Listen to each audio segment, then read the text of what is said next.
After the guys that murdered my mom and dad and shot my sister and me were caught, they were brought to trial.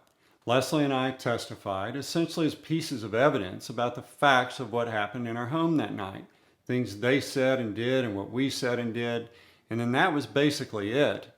They were convicted and then moved into the sentencing phase of their trials where they were able to bring in family and friends and teachers and preachers to talk about what good people they actually are and that they could be rehabilitated and therefore should only get a minimal sentence. Leslie and I were never allowed to give what we now call victim impact testimony. And a victim impact statement is your right as a victim or family member of the victim to submit either a written statement or to write out a statement and read it to the court, or just speak from the heart and talk about the psychological, emotional, physical, or even financial effects of the crime on you and your family. You can even talk about what you think the appropriate sentence should be. And this is something I think would have been huge for Leslie and me if in Ake's new trial, which was actually 7 years after his original conviction, if we could have looked at the jury and just said, we were never able to live as brother and sister in the same home again after that night because we were separated.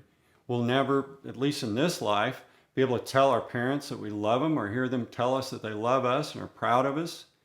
We had to sell everything that we owned, including our home, to pay medical costs and funeral expenses and just the expenses of living through high school.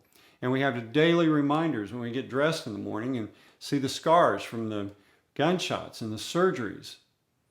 And there'll be people that'll tell you it's hard and it's scary and you don't have to do it. But I strongly encourage you that when the time comes to give a victim impact statement that you do it. This is the one chance you have. And I believe for most of us, it's something we would really regret later not doing. And we've seen this play out recently in the media where the doctor who, for the U.S. women's gymnastics team, was convicted of sexually molesting girls and young women for years. And finally, they had their day in court and they were able to talk about what he did and the effects that it had on their lives and their families and even on their careers.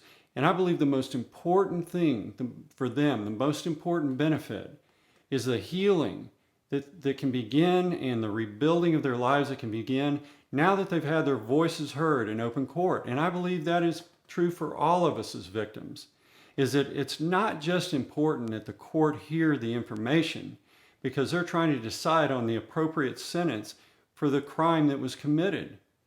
But it's also the healing and the rebuilding that begins in our lives. I'll say one other thing about victim impact statements. Every year I get calls from prosecutors and victims who have been denied by a judge their right to give victim impact statements.